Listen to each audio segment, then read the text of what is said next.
Assalamualaikum warahmatullahi wabarakatuh. Bismillahirrahmanirrahim. Alhamdulillah wassalatu ala rasulillah wa ala alihi wa sahbihi wa mawalah. La khawla wa la quwwata illa billah. Rabbi shrah li sadri wa yassir li amri wahlul 'uqdatam min lisani yafqahu qawli. Allahumma inni a'udzubika an adilla wa dhalla zilla wa zalla aw adlima aw udlama aw ajala yajala alayya. Bapak dan saudara sekalian yang dimuliakan oleh Allah, alhamdulillah pada pagi hari ini kita bisa bertemu kembali di dalam kajian kitab Hadis Sahabah. Pada kesempatan yang mulia ini kita akan lanjutkan bagaimana contoh para sahabat ridwanullah alaihim di dalam berinfak kepada para fuqara dan ahlil hajah, orang-orang yang membutuhkan.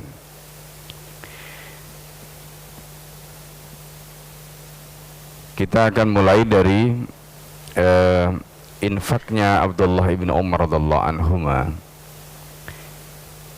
di dalam kitab Hadis Sahabah. Jadi kitab ini masya Allah ditahqiq oleh banyak ulama ya, dan masing-masing penerbit atau masing-masing percetakan yang mengeluarkan kitab ini memiliki karakteristik yang berbeda-beda. Al-Fakir kebetulan waktu dari Mesir kemarin membeli yang cetakan edisi Darul Kutub Al-Ilmiyah. Ini yang sekarang kita gunakan. Di dalam cetakan ini ya, kita akan mulai dari infak Abdullah ibn Umar radhiyallahu anhuma. Disebutkan di sini akhraja Abu Nu'aim fil Khilyah. Abu Nu'aim telah mengeluarkan dari Nafi' ya, anna ibn Umar radhiyallahu an, dari Nafi' bahwa Ibn Umar radhiyallahu an disebutkan di sini ishtaka ya. Nah, di dalam redaksi yang lain hampir ada kemiripan meskipun nanti mungkin ada perbedaan sedikit. Nah, ini contoh betapa para ulama memberikan perhatian terhadap karya atau turas yang ditinggalkan oleh ulama-ulama di masa lalu. Begitu luar biasa karena berharganya kitab ini. Dan semoga kita termasuk orang-orang yang mendapatkan barokah dari ilmunya ulama-ulama di masa lalu. Karena itu sebelum kita mulai, mari kita bacakan surat Al-Fatihah untuk mu'alif, untuk guru-guru kita, dan juga untuk kita semua yang hadir di tempat ini. Semoga ilmu yang kita pelajari menjadi ilmu yang bermanfaat, ilmu yang barokah dunia dan akhirat. Ala hadiniyah wal kulniyatin salihah. Al-Fatihah. A'udzubillahi minasyaitonir rajim. Bismillahirrahmanirrahim. Alhamdulillahi rabbil alamin. Iyyaka na'budu wa iyyaka nasta'in. Ihdinas siratal mustaqim. Siratal ladzina an'amta 'alaihim ghairil maghdubi 'alaihim. Bismillahirrahmanirrahim. Qala al-mu'allif rahimahullah nafa'ana bihi wa bi'ulumihi fid dharain amin. Ya. Mu'allif kitab ini menyatakan dalam tulisan yang beliau tegaskan di sini ya. Bismillahirrahmanirrahim. Akhraj Abu Nu'aim fil Khilyah. Abu Nu'aim telah mengeluarkan dalam kitab Khilyah. Khilyah maksudnya di sini adalah kitab Khilyatul Auliya. Ya, al-juz al-awwal ya, juz yang pertama halaman 297 ya.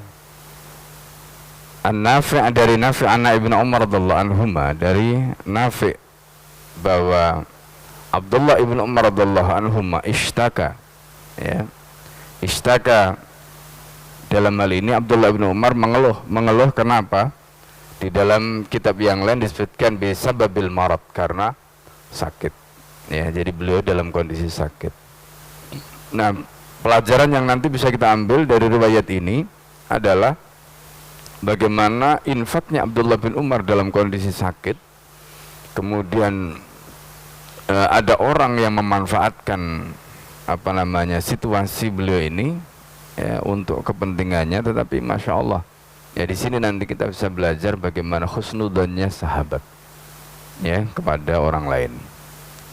Di situ disebutkan fashturiyalahu unuku inabin bidirhamin.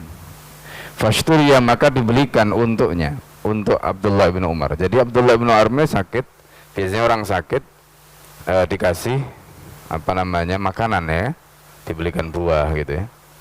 Unuku inabin itu setangkai inab, jadi dibelikan anggur tapi bukan hanya satu, tapi satu tangkai itu dibelikan dengan harga 1 dirham ya.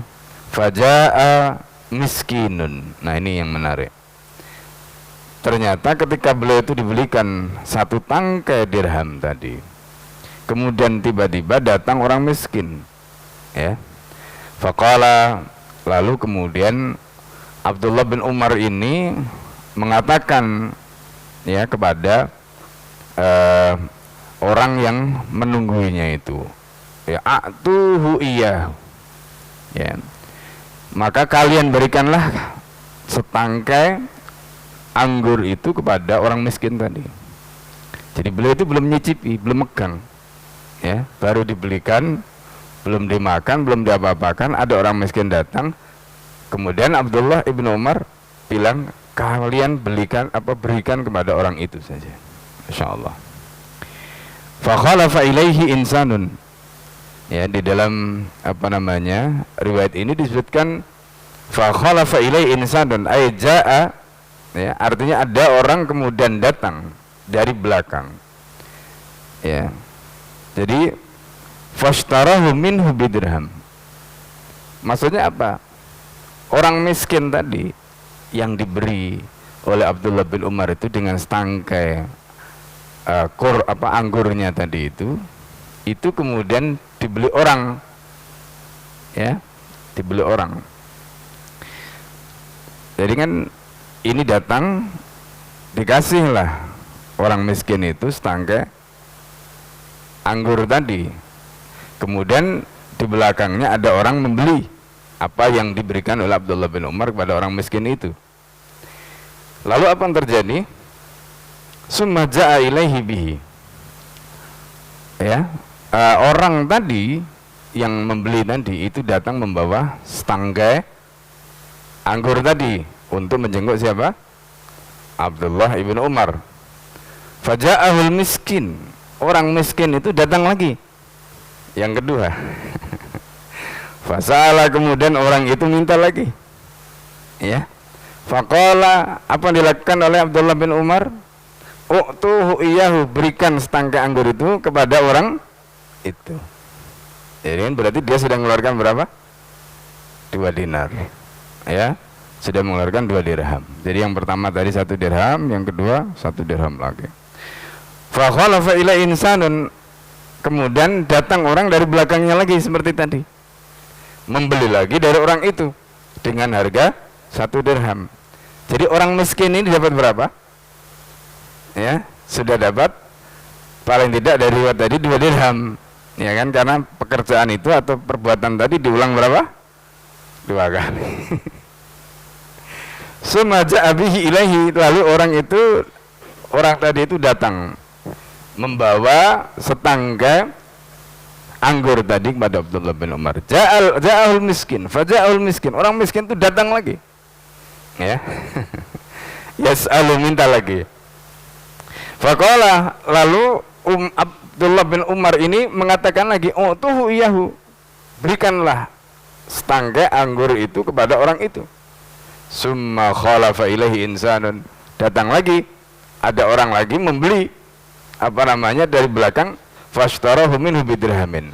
Masya Allah, berapa ini keuntungan yang didapatkan oleh orang miskin yang meminta kepada Abdullah bin Umar tadi.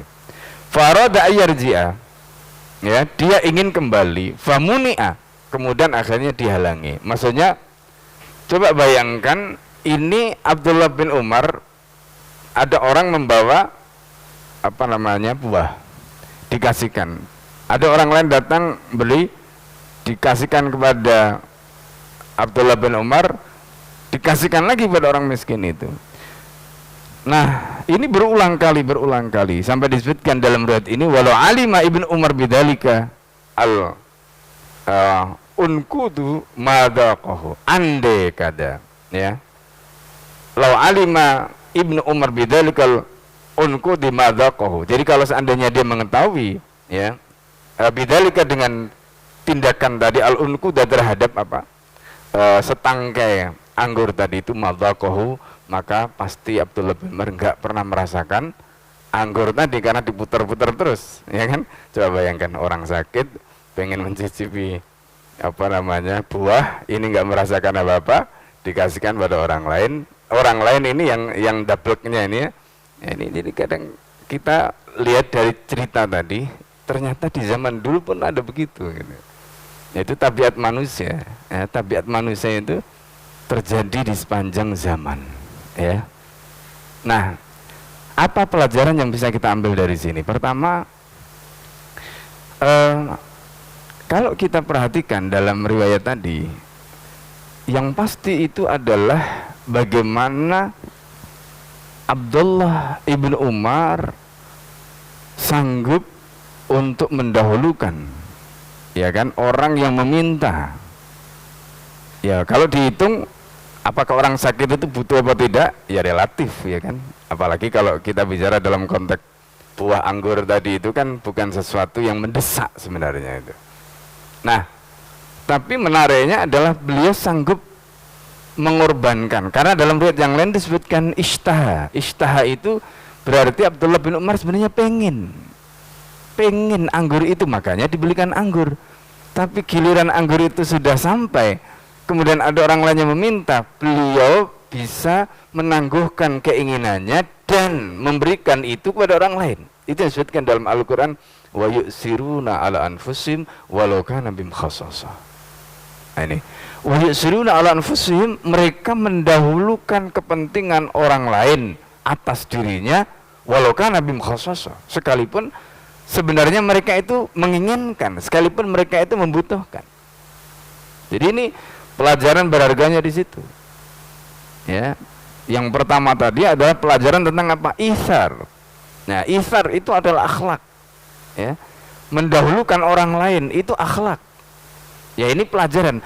Bayangkan sahabat Abdullah ibnu Umar dalam kondisi yang sakit masih bisa mendahulukan orang lain.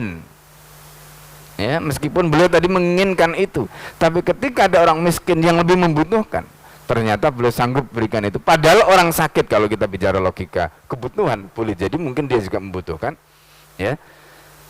Apalagi dalam kondisi seperti itu mungkin dia perlu, ya, seger-seger, ya, orang sakit tadi. Tapi ternyata Masya Allah beliau masih bisa berpikir jernih. Ini ada orang yang mungkin kelaparan, yang mungkin membutuhkan makanan itu, ya. Dan ternyata apa yang terjadi?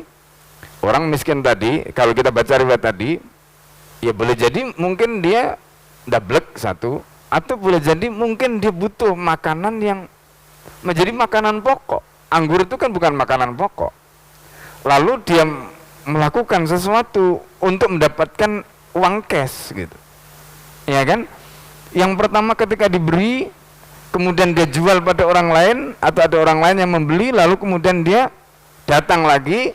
Jadi yang pertama dapat uang cash 1 dirham, yang kedua dapat cash lagi 1 dirham, yang ketiga dapat cash lagi satu dirham, berarti total, ya, kalau dalam kisah tadi itu kurang lebih sekitar 3 atau 4 dirham dia dapatkan gitu. Nah, dengan 3 atau 4 dirham itu dia bisa membeli makanan sesuai dengan kebutuhan dia, karena mungkin dia memerlukan makanan untuk penguat, ya, sementara anggur tadi itu mungkin tidak bisa menguatkan apa yang dibutuhkan oleh fisik dia, oleh tubuh dia. Nah, dalam konteks ini mungkin dia melakukan itu bukan karena dalam tanda petik ngakali tadi, ya. Jadi kita tidak tahu, karena dalam riwayat ini tidak ceritakan apa motifnya, motif orang tadi melakukan itu kepada Abdullah bin Umar, apa motifnya. Tapi di sini kita bisa melihat dua pihak. Yang pertama Abdullah bin Umar, yang pertama tadi melakukan itsar, ya, mengutamakan orang lain. Yang kedua, Abdullah ibnu Umar itu husnudzon. Bayangkan orang yang sama melakukan perkara yang sama dan beliau tidak pernah menolak. Justru orang lain dalam riwayat tadi itu yang kemudian akhirnya menghalangi, karena tahu orang ini kok bolak-balik Ya, datang kemudian setelah itu dijual, datang jual, datang dijual. Ya, Abdullah bin Umar tidak melihat itu. Nah, jadi di sini pelajaran yang kedua yang kita bisa ambil dari kisah ini adalah husnudzannya sahabat tadi. Nah, husnudzan itu juga penting, ya kan? Husnudzan itu juga penting gitu. Nah, kenapa kita itu penting husnudzan itu? Karena kita tidak tahu.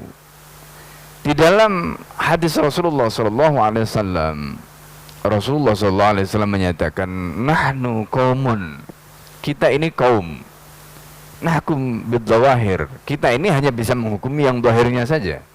Wallahu ya'lamus sarair, dan Allah yang tahu isi hatinya. Jadi kita tidak bisa menghukumi isi hati orang, karena kita nggak tahu. Yang tahu itu adalah Allah, ya kan? Nah, yang dilakukan oleh Abdullah bin Umar dengan memberi tadi itu, karena dalam hadis Rasulullah SAW itu juga disebutkan, ya, termasuk di dalam nas Al-Quran, ya. Jadi lisaili hakun mahrum, orang yang meminta itu punya hak yang harus dihormati. Jadi lisaili hakun mahrum, orang yang meminta itu punya hak yang harus dihormati.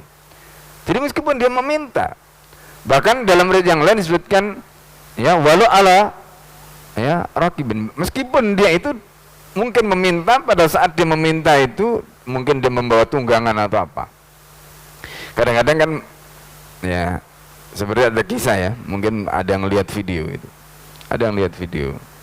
Ada seorang anak muda gitu, nuntun, motornya bagus sekali, ya, Vario yang terbaru itu, ya, dituntun, ya, dituntun.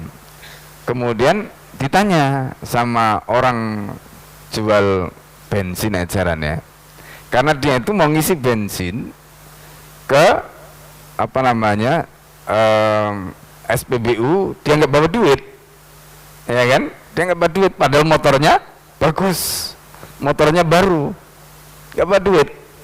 Tapi kan orang tidak tahu, karena duit kan ada di dalam dompetnya, ada di dalam sakunya, taunya bahwa dia bawa motor bagus, dia motor yang dia punya bagus.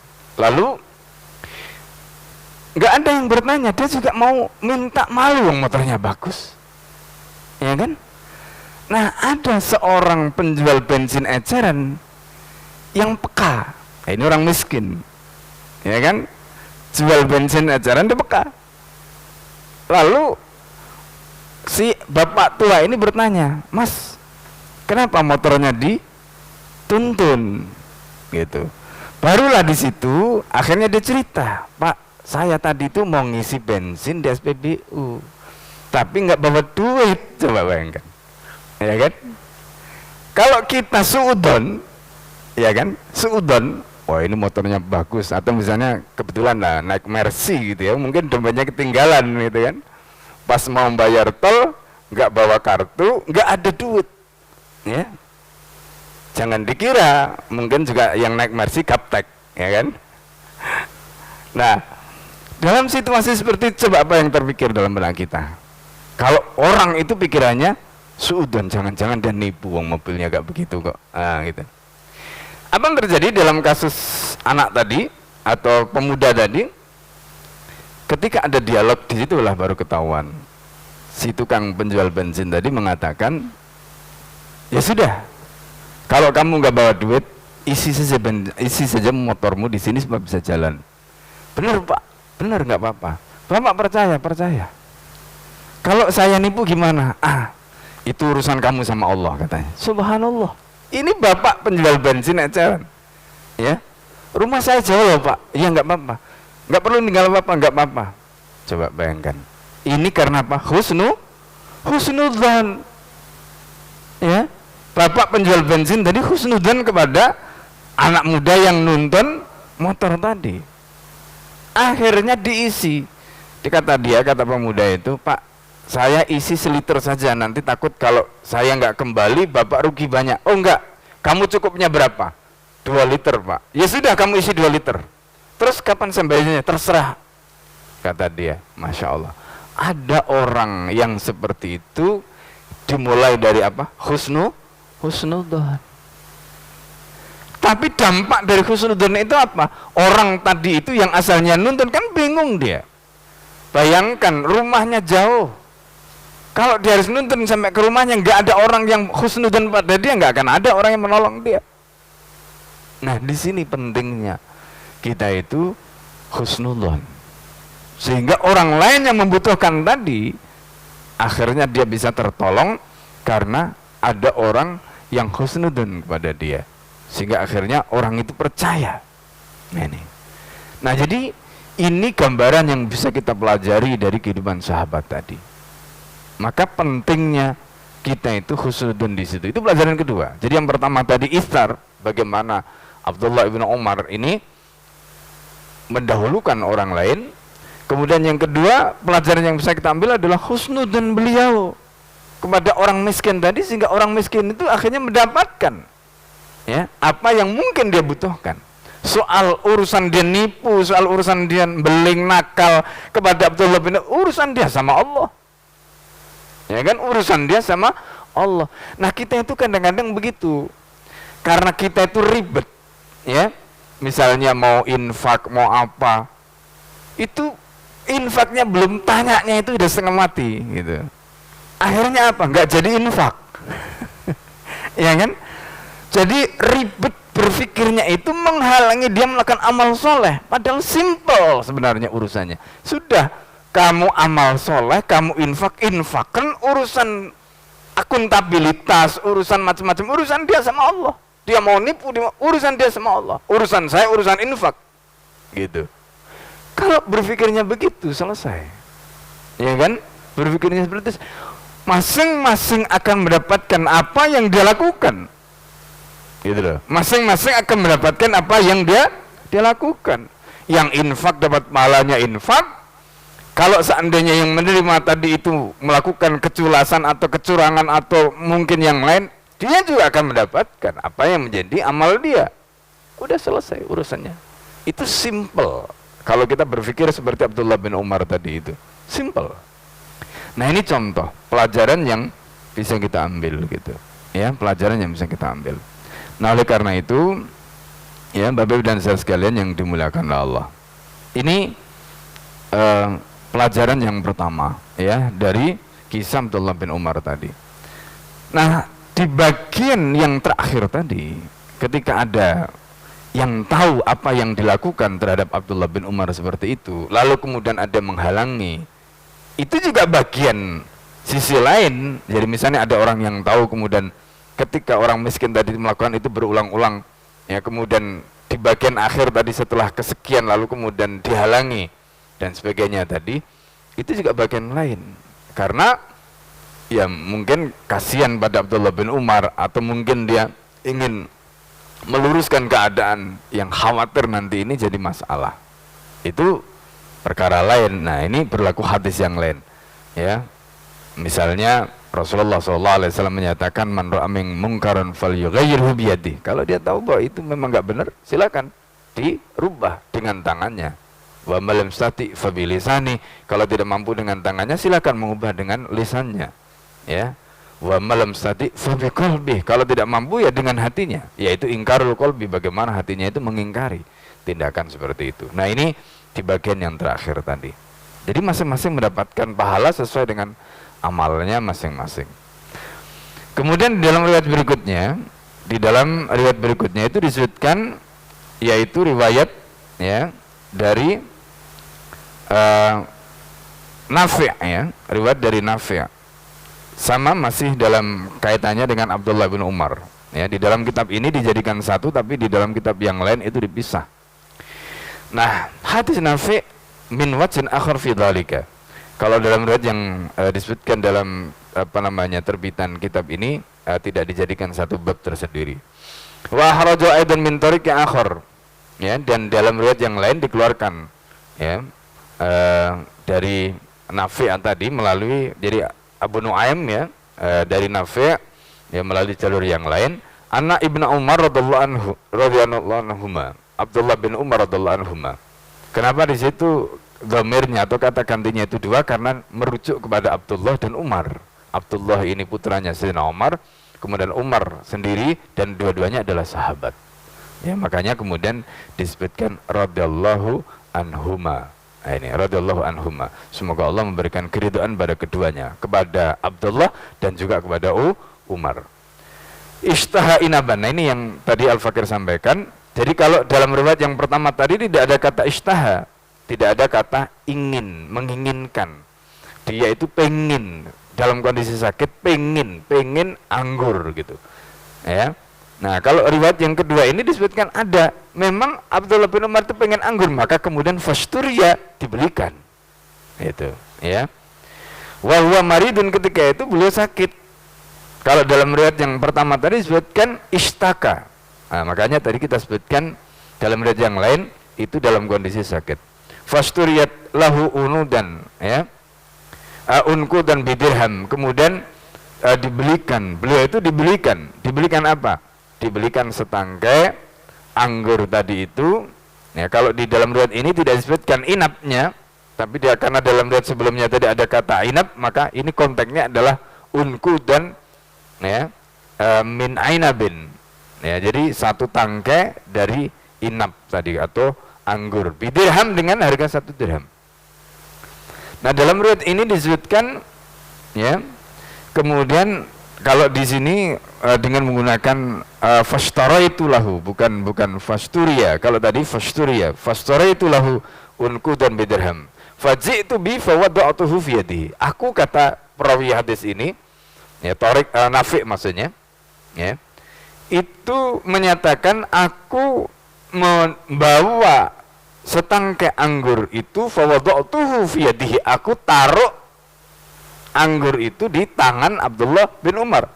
Ya, fadzakar bima'nahu, belum menyebutkan dengan makna atau dengan redaksi yang maknanya hampir mirip. Wa fi akhir, ya wa fi akhiri, maaf, di dalam bagian akhirnya famazala ya'udu sa'il. Nah, orang yang minta tadi, orang miskin tadi itu datang bolak-balik. Ya, nah, dalam riwayat ini disebutkan famazala ya'udu sa'il. Jadi orang yang minta ini datang bolak-balik.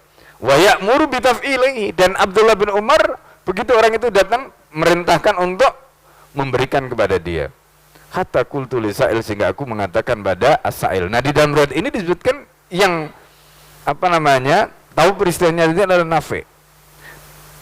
Kalau dalam riwayat yang pertama tidak disebutkan karena domirnya orang ketiga semua. Tapi kalau dalam hal ini disebutkan qultu, aku, berarti Nafi' yang menceritakan ini. Hatta qultu li sa'il fi salisah aw rabi'ah, sehingga aku katakan kepada orang yang meminta tadi, yang ketiga maupun yang keempat. Maka tadi Al-Fakir sampaikan mungkin dia sudah mendapatkan 4 kali 4 dirham atau 3 dirham, karena dalam riwayat ini disebutkan mungkin dia ya bolak-balik sampai yang ketiga atau yang keempat. Perawi sendiri mengatakan yang ketiga atau yang keempat.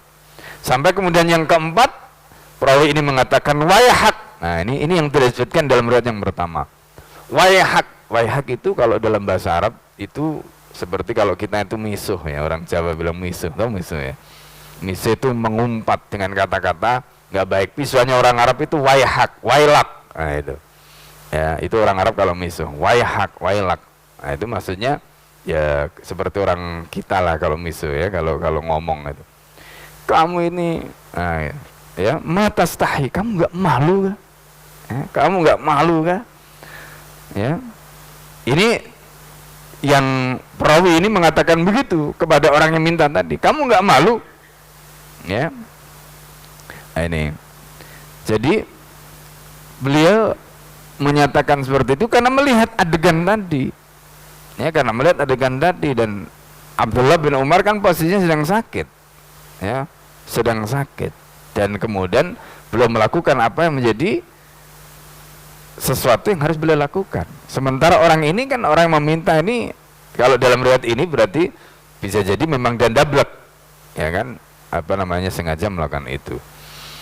Nah, jadi ini apa namanya, gambaran ya terkait dengan peristiwa tadi. Fastaraitu minhu bidirham, maka kata Nafi' itu, aku kemudian membelinya dari dia dengan harga 1 dirham. Faji'tu bi ilaihi fa'akalahu. Kemudian aku membawanya pada Abdullah bin Umar, lalu kemudian Abdullah bin Umar memakannya. Ini kata Al-Haythami, ya, karena riwayat ini disebutkan wa akhraju aidan nahwas siyaqil awal mukhtasaran Ibnu Mubarak kama fil Isobah. Jadi hadis ini dengan apa namanya konteks yang pertama tadi diriwayatkan secara ringkas oleh Ibnu Mubarak di dalam kitab Al-Isobah. Kitab Al-Isobah ini kitabnya Ibnu Hajar Asqalani. Nama kitabnya adalah Al-Isobah fi Tamyiz Sahabah. Itu ditulis oleh Ibnu Hajar Asqalani, ya. Nah, di situ disebutkan di juz yang kedua halaman 248. Kemudian At-Tabrani kama fil Majma', ya, At-Tabrani ini punya kitab kumpulan hadis, ya, Mu'jam Al-Awsat, ya, dan Mu'jam yang lain, ya. Nah, kama fil Majma'. Nah, Majma' ini adalah kitabnya Al-Haythami. Al-Haythami ini gurunya Ibnu Hajar Al-Asqalani, muridnya Al-Hafidz Al-Iraqi. Ini. Jadi Majma' Zawaid ini nama lengkapnya adalah Majma' Zawaid wa Manba' Fawaid. Juz yang ke-9 halaman 347. Ibnu Sa'ad meriwayatkan juga di dalam Tabaqat Ibnu Sa'ad. Tabaqat Ibnu Sa'ad ini adalah kitabnya Ibnu Sa'ad yang membahas tentang sirah. Itu di juz yang keempat halaman 117. Al-Haythami yang nulis kitab Majma' Zawaid tadi, Al-Hafidz Al-Haythami, itu menyatakan rijalu Tabrani, rijalnya artinya sanad yang meriwayatkan, ya, jalur yang meriwayatkan hadis ini jalurnya Tabrani rijalus sahih. Itu adalah rijal yang sahih, artinya hadis ini hadis yang sahih. Ya, riwayat ini adalah riwayat yang sahih. Ghairu Nu'aim ibn Hamad bahwa siqah, kecuali Nu'aim ibn Hamad, dan dia adalah orang yang siqah. Nah, ini komentar Al-Haythami terhadap riwayat tadi. Baik, kita akan lanjutkan di riwayat berikutnya, yaitu riwayat tentang Utsman ibn al-As, ya, bagaimana infak Utsman ibn al-As, ya. Wa akhraja At-Tabrani an Abi Nadrah qala, At-Tabrani telah mengeluarkan riwayat dari Abi Nadrah berkata, ataitu Utsman ibn al-As radhiyallahu anhu, aku telah mendatangi Utsman ibn al-As radhiyallahu anhu fi ayyamil ashr, ya, di ayyamil ashr. Ayyamil ashr itu disebutkan dalam Al-Qur'an, wal fajri walayalin ashr, ya, wal fajri walayalin ashr. Di situ disebutkan layalin ashr, dalam riwayat ini disebutkan ayyamil ashr, sama. Maksudnya kalau layalin ashr berarti malam-malam yang 10. Kalau di sini ayyamil ashr berarti hari-hari yang 10. Mulai dari 1 Dzulhijjah sampai 10 Dzulhijjah. Itu yang disebut dengan layalil ashr. Makanya ini juga menjadi perhatian kita. Tanggal 1 Dzulhijjah sampai tanggal 10 itu merupakan hari yang luar biasa. Ya, makanya sampai digunakan oleh Allah untuk bersumpah, wal fajri, demi waktu fajar, walayalin ashr. Nah, itu menunjukkan betapa mulianya hari itu, mulianya malam itu. Ya, di situ digunakan kata layalinnya, tidak digunakan ayamnya. Bukan berarti yang istimewa itu malamnya doang, hari-harinya juga istimewa. Tapi kenapa malamnya itu disebutkan itu? Nah, sebagian ulama menjelaskan karena itu konteksnya nanti dengan doa-doa yang kita langitkan. Ya, orang itu kan ketika minta, ini kebiasaan, ya. Ini makanya penting, ya, kita itu punya malam-malam untuk berkhalwat. Nah, gitu. Ya, kita punya malam untuk berkhalwat, bangun tengah malam, kita menyendiri, gitu, ya, menyendiri. Ya, meskipun kita bangunkan anak-anak kita, istri kita bangunkan untuk qiyamul lail, tapi kita menyendiri, kita berkhalwat. Untuk apa? Curhat kepada Allah. Apapun yang kita alami, ya, dalam kehidupan kita curhatkan di situ. Itu adalah waktu kita berkhalwat kepada Allah. Gak usah curhat pada siapa-siapa, karena orang lain yang kita curhati gak akan bisa menyelesaikan masalah kita. Ya, curhatlah kepada Allah. Nanti Allah akan berikan ilham, Allah akan berikan solusi. Ya, tiba-tiba di kepala kita tuh ting gitu, ada ide, ada gagasan, ada, ya kan? Ya, itu kalau kita itu dekat sama Allah begitu. Ya, kalau kita dekat sama Allah itu begitu. Makanya orang yang membiasakan qiyamul lail itu, masya Allah, hidupnya hari-harinya itu tenang. Ya, meskipun punya banyak masalah, tapi dia tenang. Karena tadi, ya, dia punya waktu untuk curhat, dia punya waktu untuk menyendiri dengan Allah. Ya, Allah menerima, ya, kesempatan itu kita berduaan dengan Allah, kita munajat dengan Allah, ya kan? Kita bisa sampaikan apa saja. Nah, ini diceritakan banyak ulama. Makanya penting ya, kita itu punya waktu malam untuk bermunajat. Bahkan Imam Syafi'i di dalam kitab Diwan Imam Syafi'i itu menjelaskan, orang yang bermunajat di tengah malam itu seperti orang yang melepaskan busur, melepaskan anak panah itu dari busurnya itu. Kata Imam Syafi'i, kalau busur itu sudah kita lepaskan, maka Allah akan menangkap busur itu dan itu nggak akan kembali busur itu. Orang yang sudah mengangkat tangannya ke langit, dia nggak akan menurunkan tangannya dengan hampa, nggak akan.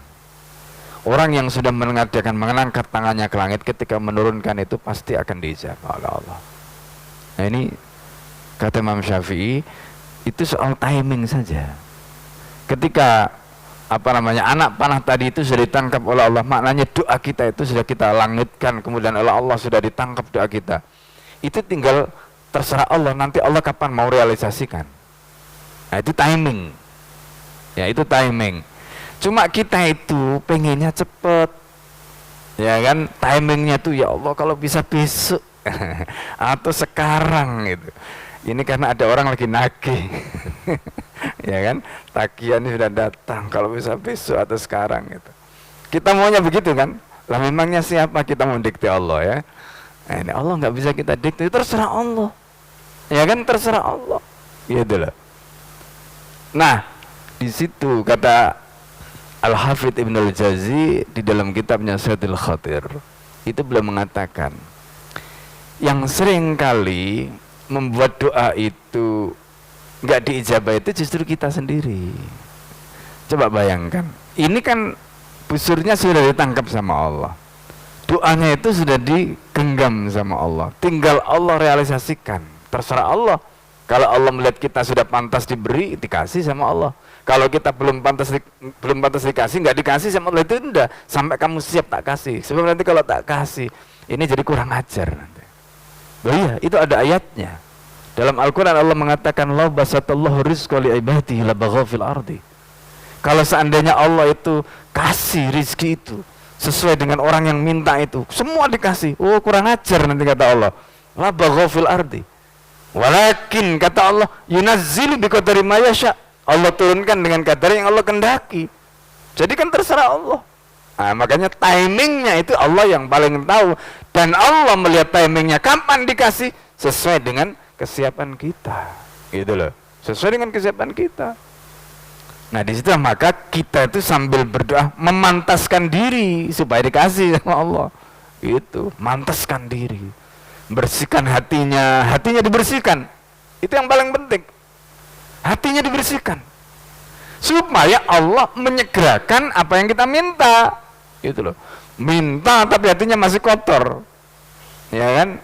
Nggak dikasih sama Allah, nggak dikasih sama Allah. Terus habis nggak dikasih, maki-maki lagi. Saya ini udah berdoa, sudah malam, sudah bangun, sudah ini kok nggak dikasih. Ya kamu itu harus introspeksi, gitu loh. Harus introspeksi, gitu. Jadi makanya nggak semua orang melakukan hal yang sama hasilnya sama, itu kembali kepada hatinya masing-masing, ya kan? Tidak semua orang yang melakukan hal yang sama hasilnya sama, kembali kepada hatinya masing-masing. Nah, itu ini pelajaran tasawuf, ya, ini pelajaran tasawuf, ya. Jadi kalau kita ingin diberi oleh Allah, ya, mari kita bersihkan hati kita, itu caranya, ya. Nah, kalau kita sudah seperti itu, insya Allah nanti Allah akan memberikan, gitu. Tapi kalau kita dikasih masih, ya itu dah. Nah, itu kadang-kadang itu yang menghalangi kenapa Allah nggak ngasih tadi. Itu yang disebutkan dalam Al-Quran, "Lau basatallahu rizqa li ibadihi labaghaw fil ardi walakin yunazzilu biqadari ma yasha." Nah, makanya tadi disebutkan tentang layalin asyar tadi, itu waktu yang mustajab. Malam-malamnya itu adalah tempat kita untuk melangitkan doa tadi, tempat kita untuk melepaskan anak panah tadi, dan nanti Allah akan nangkep itu, apa yang sudah ditangkap oleh Allah itu pasti akan dikasih. Timingnya terserah Allah. Nah, gitu loh. Timingnya terserah Allah. Nah, ini. Nah, kembali ke sini, ya. Di dalam riwayat tadi disebutkan wa kana lahu baitun qad akhlaqu lil hadisi. Utsman bin Al-As ini punya rumah, ya, punya rumah qad akhlahu lil hadis. Beliau kosongkan itu untuk lil hadis. Famar alaihi, ya. Jadi lil hadis ya, untuk orang datang ya menyampaikan riwayat, atau beliau menyampaikan riwayat ketika ada orang datang, ya, atau misalnya ini kebiasaan, ya, apa namanya, di masa lalu. Famar alaihi bi kabshin faqala li sahibi. Jadi ada orang membawa kabsh, itu adalah apa namanya, hewan kayak biri-biri atau apa namanya, kambing, ya. Faqala li sahibi, maka beliau kemudian mengatakan pada orang membawa kambing tadi, bikam, ya, akhat, berapa kamu dapatkan itu? Faqala bi 12 dirham. Kata beliau, kata orang tadi, yaitu dengan harga 12 dirham. 12 dirham. Fakultu law kana ma'i 12 dirham. Aku kemudian katakan, kalau seandainya aku punya 12 dirham, ishtaratu biha, aku akan belikan kabashan. Fadhahaitu, kemudian aku akan sembelih. Wa at'amtu iyali, kemudian aku akan gunakan untuk menjamu, untuk apa namanya, beri makan kepada keluargaku. Falamma, ya, kemudian di sini disebutkan falamma qadimtu ittaba'tu Utsmana, ketika aku tiba aku ikuti Utsman. Falamma qadimtu ittaba'ani, ketika aku sampai atau aku tiba, ittaba'ani bisurratin fiha, ternyata beliau membawa apa? Jadi surah itu adalah wadah, ya, wadah yang dipakai untuk mengumpulkan, mungkin itu kayak celengan gitu, tabungan gitu, ya. Kalau zaman dulu kan belum ada rekening, ya, jadi tabungan yang dipakai, jadi ada duit dimasukkan, ya, kan celeng atau apalah gitu, ya. Lalu kemudian di situ ternyata ada berapa? 50 dirham isinya itu di kencelengan tadi atau di wadah tadi itu. Famar itu darahim qattu kanat a'dam barakatan minha. Aku belum pernah melihat, ya, dirham-dirham yang lebih barokah ketimbang itu. Apa kata beliau? A'tani wa huwa laha mukhtas. Jadi beliau memberikan itu kepadaku, dan beliau, ya, maksudnya ridho, ikhlas, ya, sudah plong. Wa ana ilaihi muhtaj, dan aku sangat membutuhkan kepadanya. Qala al-Haytham rijalus sahih. Nah, kalau kita melihat apa namanya dalam konteks ini, memang tidak terlalu dalam tanda petik itu istimewa sebagaimana kisah Abdullah ibnu Umar tadi. Tetapi intinya adalah Utsman ibni Abil As ini, beliau itu ketika ingin melakukan sesuatu, ya, ketika ingin melakukan sesuatu, dan begitu beliau menyampaikan andai, itu berarti kan sebenarnya nggak ada di tangan tadi. Nah ternyata, ya, mungkin beliau ingat pernah naruh duit atau pernah, ya kan, beliau ngomong begitu itu bukan berarti bohong, tapi boleh jadi memang secara real beliau ingat kayaknya nggak ada deh duit segitu, tapi ternyata setelah dicek ada, dan ternyata isinya tadi berapa? 50 dirham tadi itu. Kemudian akhirnya diberikan tadi itu. Masya Allah, ini juga sesuatu yang luar biasa, ya. Nah, riwayat berikutnya yang terakhir ini, ya, riwayat dari Ibunda Aisyah radhiyallahu anha. Ini yang menarik juga, nanti hubungannya dengan riwayat sebelumnya tadi. Bagaimana kebiasaan para sahabat di masa lalu, mereka itu kalau infak nggak perlu nunggu kaya, ya. Ya sudah, punyanya itu niatnya infak saja, nggak usah nunggu. Antarlah kalau saya infak sedikit malu, ya, infak sedikit malu. Masa bangun masjid saya cuma infak 50.000, ya, teman-teman bisa 1 juta, nggak apa-apa, ya. Mau punya 10.000, mau punya, yang penting niatnya, ya, yang penting niatnya. Karena kita tidak tahu duit mana yang diterima oleh Allah Subhanahu wa taala. Infak siapa yang diterima oleh Allah Subhanahu wa taala. Mau yang banyak atau mau yang sedikit, kita nggak tahu.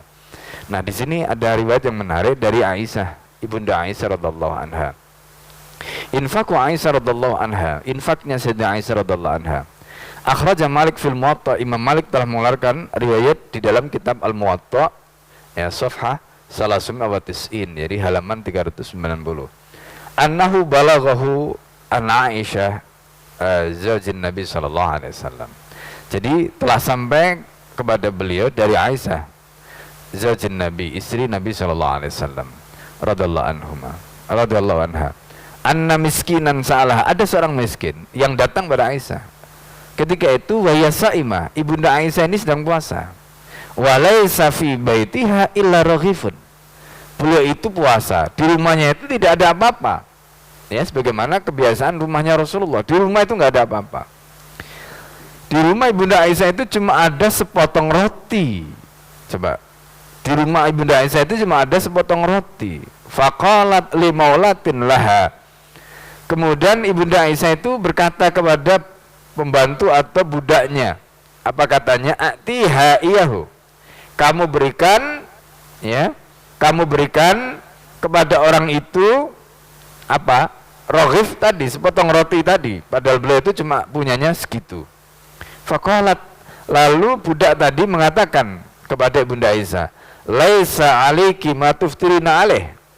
Kamu jangan, maksudnya begini, kamu tidak harus mengorbankan apa yang kamu mau pakai berbuka untuk kamu kasihkan orang lain. Itu kalimatnya. Kamu jangan mengorbankan untuk menjadi buka kamu dengan kamu kasihkan buka itu kepada orang lain. Jadi ini nanti bicara pertama level iman, ya, level iman. Jadi orang itu kalau punya iman itu dia nggak takut. Nanti setelah ini rizkinya dari mana itu nggak takut. Nah ini makomnya itu masya Allah, ya. Jadi kalau kita itu sudah sampai di level begitu itu masya Allah, nggak pernah ngitung duit lagi itu, ya, nggak kayak kalau orang itu masih ngitung duit itu berarti makomnya masih makom. Kalau kita itu mestinya sudah nggak perlu ngitung duit lagi, gitu ya. Nah ini makomnya sudah makom yang lebih tinggi, gitu. Nah kemudian akhirnya apa? Beliau katakan fakolat itiha, sudah kamu kasih saja, gitu loh. Kamu kasih saja. Budaknya tadi atau pembantunya tadi bilang, kamu jangan mengorbankan apa yang kamu pakai buka itu untuk kamu kasihkan orang lain. Kata Aisyah, sudahlah. Ya, bahasa kasarnya itu, kamu kok ngajari aku sih, gitu ya kan? Jadi kamu kasih saja apa namanya roti itu kepada orang itu. Qalat, kemudian perawi hadis ini itu mengatakan fafa'altu. Ya, fafa'altu, budaknya ibunda Aisyah tadi mengatakan fafa'altu, aku kemudian melakukan. Falamma amsayna, berarti kan itu dengan peristiwanya pagi, ya. Falamma amsayna itu waktu petang. Petang itu ya bisa menjelang maghrib, ya, itu kan masa, ya, atau setelah maghrib, ya, ketika sudah ghurub sampai menjelang, ya, jadi sampai petang sampai gelap.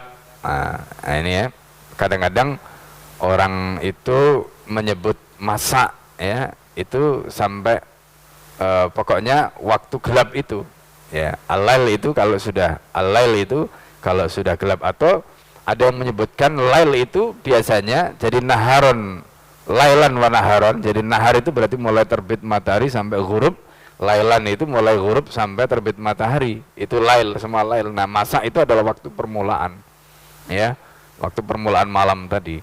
Nah maka di sini disebutkan amsayna, falamma amsayna, ketika kami melalui waktu petang, berarti bisa menjelang sampai waktu awal malam itu.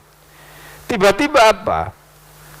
Dia ahdalana ahlu baitin au insanun, ya, tiba-tiba ada, ya, orang yang memberikan hadiah, ya, kepada kami, makana, ya, ihdilana syatan wa katafaha.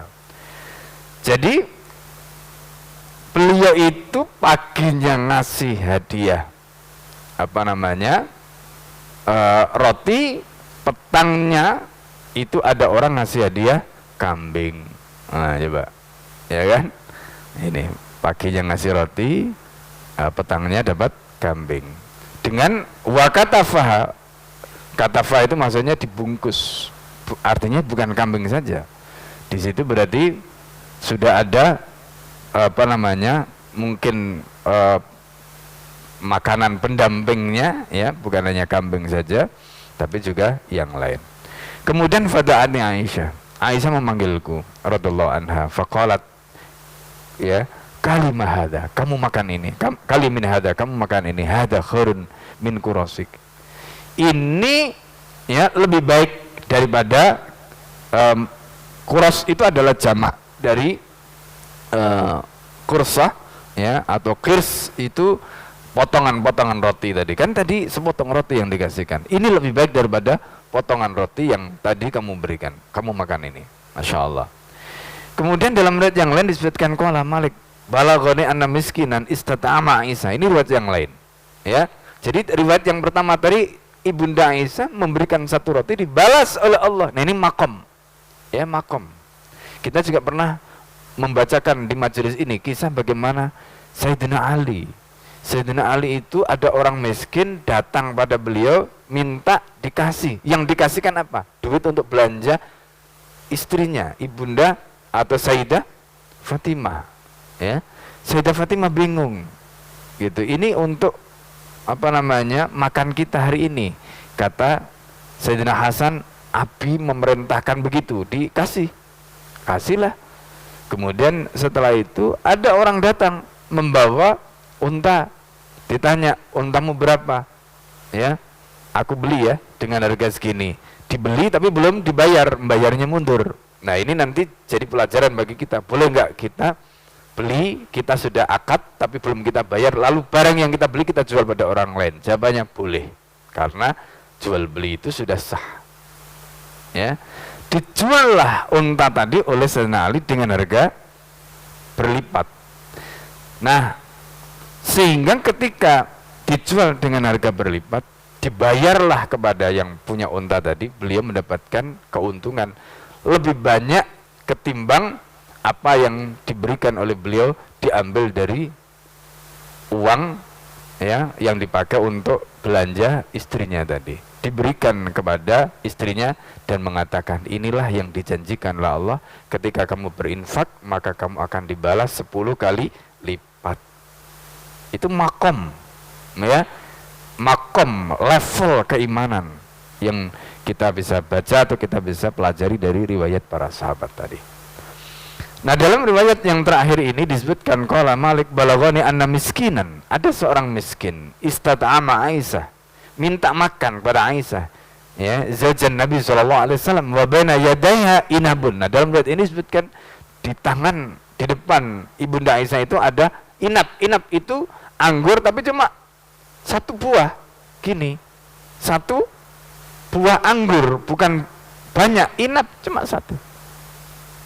Faqalat li insanin, kemudian beliau mengatakan pada seorang, khud khabbaha fatiha. Habbah itu menunjukkan satuan, karena isinya cuma satu, inabnya itu cuma satu, maka beliau perintahkan berikan satu itu kepada dia. Faja'ala yanduru ilaiha wa yu'jibu. Orang itu yang diperintahkan Ibunda Aisyah itu, dia lihat gimana sih, ya, Ibunda Aisyah ini cuma punya satu, ada orang minta diberikan, gitu. Faqalat Aisyah, Ibunda Aisyah kemudian mengatakan, ata'jabu kam tara fi yadil habba min mithqali darrah, katanya. Kamu heran berapa kira-kira menurut kamu, ya, fi hadil habbah, di dalam satu habbah tadi, min mithqala darrah, timbangannya di dalam mithqala darrah. Kan kita ada ayat, famay ya'mal mithqala darratin khairan yarah wa may ya'mal mithqala darratin syarran yarah. Ya, itu yang diingatkan oleh Bunda Aisyah. Jadi kamu coba perhatikan, orang itu kadang-kadang meremehkan amal, ya, meremehkan amal. Nah, ini tadi yang Al-Fakir ingin sampaikan. Ibunda Aisyah cuma punya itu ketika ada kesempatan orang melakukan, ada kesempatan beliau untuk melakukan amal soleh, karena ada orang yang meminta, beliau kasih. Gak perlu nunggu kaya, gak perlu nunggu banyak, gak perlu bilang, waduh nanti kalau ini tak kasih aku pakai apa ya. Dari dua riwayat tadi kita bisa belajar apa? Kadang-kadang, ya, kita itu ini juga melatih, ya, melatih apa? Hati kita. Ada orang bertanya, gimana caranya kita ini supaya bisa terlatih gitu. Maka di dalam ilmu tasawuf itu ada istilah namanya riyadhah. Riyadhah itu latihan. Riyadhah itu kalau dalam bahasa populernya sering diartikan olahraga. Tapi olahraga itu kan yang dilatih raganya. Tapi di dalam ilmu tasawuf itu yang dilatih itu bukan raga, yang dilatih apa? Hatinya. Nah, itu bedanya tasawuf. Ya. Jadi tasawuf itu yang dilatih hatinya. Supaya apa? Hatinya itu tidak was-was, hatinya itu qanaah, hatinya itu yakin gitu. Itu harus dilatih dan itu lebih susah ketimbang kita ngelatih raga. Raga itu kita datang ke mana kita latihan, pengen nambah ya, kecepatan, nambah kekuatan, nambah apalah, itu bisa kita hitung. Tapi melatih hati itu lebih susah.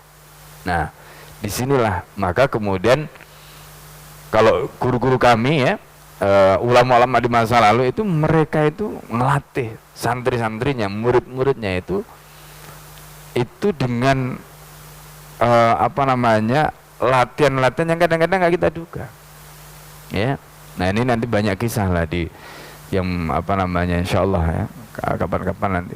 Jadi di situ kita ya, para santri, kemudian guru-guru yang punya banyak santri itu dilatih bagaimana mereka tetap harus bersikap tawadhu, bersikap ikhlas, kemudian nggak boleh bergantung pada siapapun kecuali kepada Allah Subhanahu wa taala. Nah, ini luar biasa ya. Nah, jadi dari sini Bapak dan Saudara sekalian, kita banyak belajar, tapi yang paling penting tadi itu ternyata melatih hati itu jauh lebih susah, dan itu nggak bisa kita lakukan sendiri, kita butuh guru. Nah, kalau dalam tasawuf itu ada namanya mursyid ya. Kalau di dalam dunia pesantren itu ada namanya murabbi ya. Jadi kami biasanya menyebut itu sebagai murabbi roh. Jadi orang yang mendidik roh kita, mendidik batin kita. Nah, itu yang paling berat, paling susah. Nah, ini butuh pengalaman, butuh latihan, butuh mulazamah. Dan karena itu para ulama di masa lalu mereka itu lebih banyak ya, Imam Syafi'i itu ya, dan juga imam-imam yang lain, mereka mulazamah dengan para syekh. Itu yang dipelajari bukan hanya ilmunya. Belajar ilmu itu gampang ya. Bapak itu datang di majelis, mendengarkannya dapat. Tapi yang paling susah itu adalah bagaimana kita mendidik hati kita, jiwa kita, roh kita, sehingga kemudian kita bisa menjalankan tadi itu yang susah. Nah, ini butuh yang disebut tadi itu sebagai murabbir ruh. Nah, ini yang bisa kita pelajari ya dari mulazamah dengan para masyayikh dan seterusnya. Semoga Allah Subhanahu wa taala memberikan kita ilmu yang bermanfaat, dan semoga apa yang kita pelajari mendapatkan atau menjadi kebaikan bagi kita semua di dunia dan akhirat. Sebelum kita tutup karena masuk waktu syuruk, silakan kalau ada yang ingin bertanya atau ingin menyampaikan sesuatu, silakan sebelum kita tutup. Sudah cukup? Kalau sudah nggak ada pertanyaan, mari kita tutup dengan doa kafaratul majlis bersama-sama. Subhanakallahumma wa bihamdika, asyhadu an la ilaha illa anta, astaghfiruka wa atubu ilaik. Assalamualaikum warahmatullahi wabarakatuh.